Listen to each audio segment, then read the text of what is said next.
Guten Tag, everyone. I am Samuel Johnson, and welcome back to the Ben 10 Retrospectives. And today, we're going to be talking about the fourth episode of the original Ben 10 series, Permanent Retirement.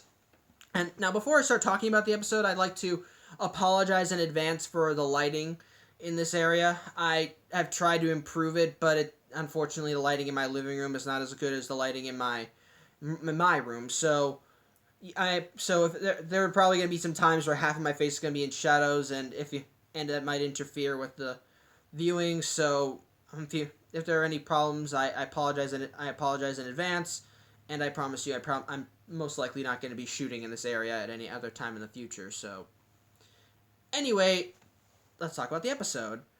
Honestly, watching this episode again after all these years, I actually do think that it's still a very good episode.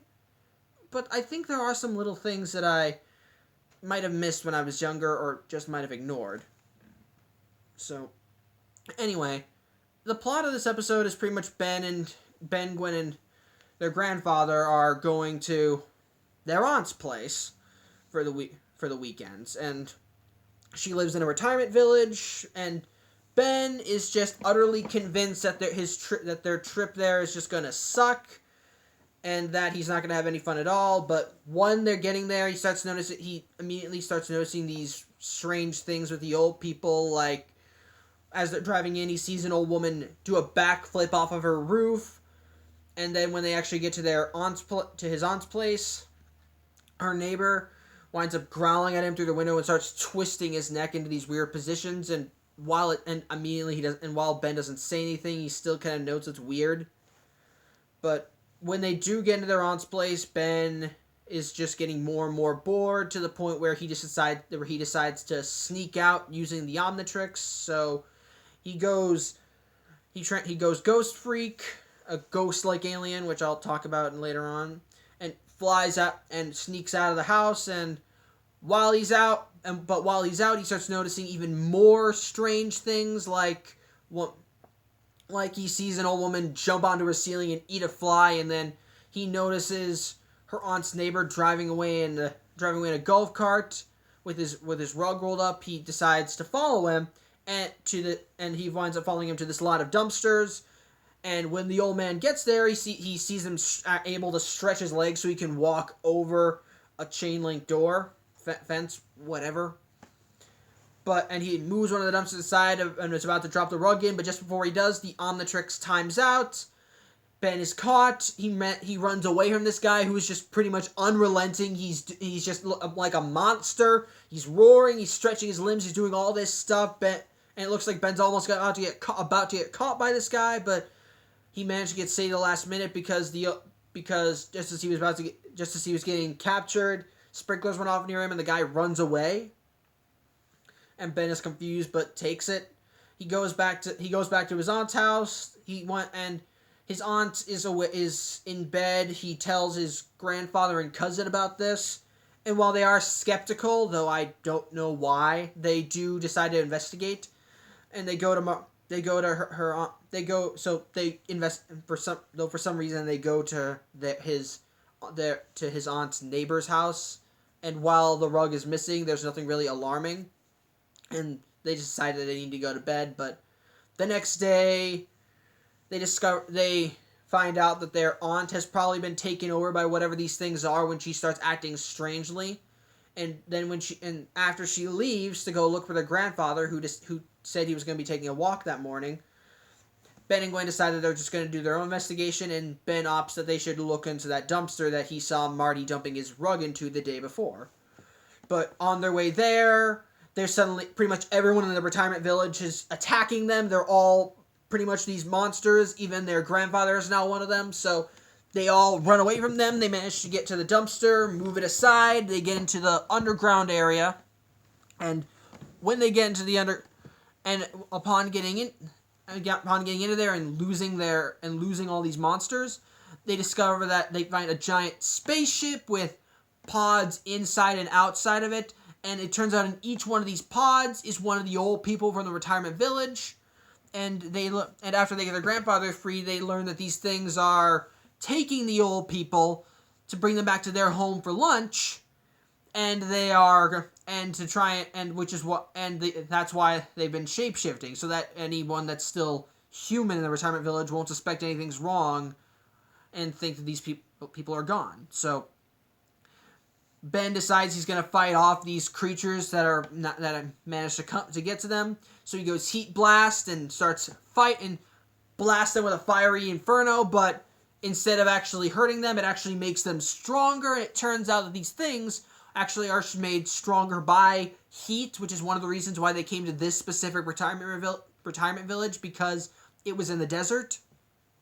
So Ben looks like he's screwed, but while he's fighting them, Gwen and their grandfather are taking all the pods off of the ship, but so the monster sends out two other creatures. They're called, which they say they're called Limaxes, to get them. But when it attacks Gwen, they back away from a squirt gun she has, and they learn that they're weak to water, which is why Marty ran away when he had Ben before, because of the sprinklers. So Ben is able to shoot a pipe. It happened to be running through here. It starts sprinkling water on the giant Limax. And after it manages to get, and thus they go back to the ship, and it blasts off with the Limaxes on there, and so the group decide to get all the old people back to their condos, so they think they were dreaming, and the episode ends with them driving away while it's revealed that there's one Limax left that we pretty much never see again for the entirety of Ben 10. So yeah, I think now that I'm done fangasming over the episode, I think I can actually state what I think. I think makes it work. Well, like one of the things I think helps is the Limaxes themselves. Because I think they are very creative villains, and I think it is unfortunate that they were never used again, because really they are very creative. Because they really are very creative, and with their shape-shifting abilities, they actually can be very creepy. Like, I mentioned how Ben was caught by his aunt's neighbor Marty, or the Limax Marty. When Ben is caught, the Omnitrix times out, so of course it turns around to look what it is, but it doesn't turn around, like, it just looks behind it to see if there's something there. It pretty much causes its entire face to just shift to the back of its head, and it's actually very creepy and grotesque. And it does the same thing with its, and it does the same thing with the rest of its body. It doesn't just outright turn around. It shifts all of its features to its other side, and it really makes it disturbing, especially with the way they roar. They're unrelenting. They can do all these creepy things, and with the animation, they're allowed to just make it even look more disturbing. Like at some points, the Limaxes in their old people forms are crushed, but then you actually see a bit of what they really look like, and they're just giant green piles of slime with organs that you can actually see out of, sharp teeth. They actually do look like legitimately creepy villains, and they can do some legitimately creepy stuff. And I think another thing is the mystery, because at first I didn't really think they were shapeshifters. When I first saw the episode, I actually thought that they were like symbiotes, because you never actually saw them taking people. You saw them as slime that were attaching themselves to these people, and I was thinking that they were bonding with them, taking them over. They were planning to invade, but I was wrong. But I was wrong. But it was still kind of a nice reveal, because it's still a nice little creepy tone, like the way everything's lit, the way it's going. It actually is nice, because it does add a sense of unease and intrigue. And I think it really worked. Sorry. I think it really adds to the creepy factor of the Limaxes, which again is a shame, because they are legitimately good villains, and it would have been cool if they did come back for later episodes, because it looked like at the end of this episode they hinted that they were going to come back, but like I said, at no point in any of this series, or even in any of the future series, do the Limaxes ever return. Like, I remember, like, and it even bugged me when I was a kid, because I remember the build-up for Ben 10 Alien Force. There was a special called My 10, and in one of the segments of the episode, there was a bunch of fans talking to Ben and asking questions and so forth. But like, I remember watching that and think I should have gotten in on this because I wanted to actually ask what about the Limax? Is that going to return in in Alien Force or anything? Is that going to come back? But it pretty much never makes another appearance in any other episode of Ben 10.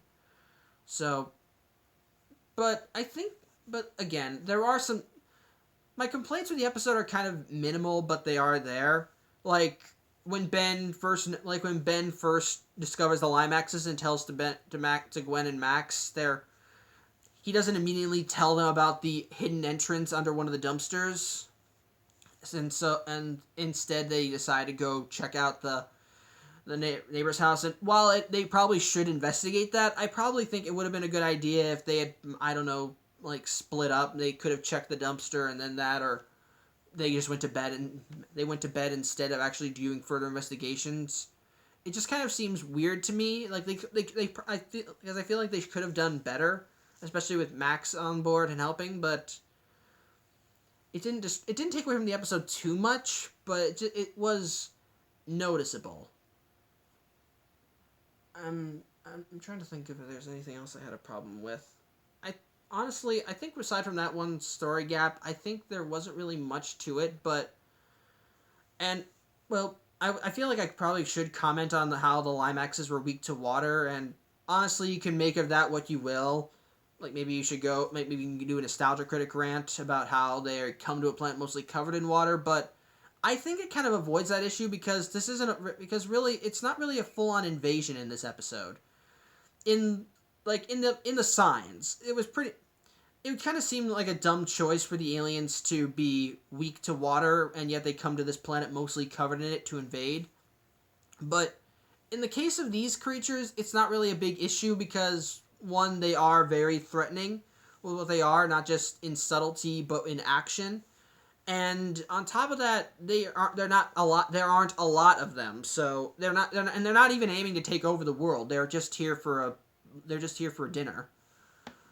So they don't really want to take over this world, and even then, because they're in an area where they can thrive and actually can grow. So I think that kind of cancels out the stupidity of coming to a planet mostly covered in water, because they just come to a small area away from a lot of water and where they can actually thrive. So I think I think that kind of cancels it out. And one other thing that can be said about this episode is that we finally get the last two aliens of Ben's. In this case, it's Upgrade and Ghost Freak, and I like them both, especially Ghost Freak. Like, I think Upgrade's kind of cool because he's a techno-organic. He's pretty much a symbiotic machine that he can merge with other machines, take them over, and as his name implies, upgrade them. And from what I can gather, he's one of the few aliens in the series that actually has Ben's voice, which I thought was actually pretty interesting. And then there was Ghost Freak, which I love Ghost Freak in pretty much all of his appearances. I liked him as a hero because there is just a creepy air to him. Because, like, when Ben first transforms into him, I found his transformation to be really creepy. Ben's face turns into a skull. And the very first thing Ben does with him is just whisper "loser" to Gwen via Shell in a very funny but also kind of disturbing scene. Well, disturbing when Ghost Freak. In the long run, it's mostly just funny, but it kind of helps establish what kind of an alien Ghost Freak is, because his voice sounds raspy and creepy and makes you think he's haunting you in the night. While his appearance and transformation help establish that, and it is built on later on in the series, and I think it really helps with this villain, with this alien, and it kind of disappointed me that he was underutilized until season 2, not as much. Not really underutilized, but I feel like he could have appeared more often than he did. So, yeah. Anyway, I think that's pretty much all I can say about the episode. I think it's a very good episode. I like the villains. I like the mystery. I like the atmosphere. I do like that we get to see more of Ben's aliens. So, yeah, on the whole, I still think this is a good episode, and I would still recommend it. So, yeah. Anyway, thank you. I would like to thank you for watching. And next week I'll be back in my room instead of out here. And next time we meet, we'll be talking about the 5th episode of the original Ben 10 series and the Hunted. So, yeah, thank you for watching, and I'll see you then. Take care.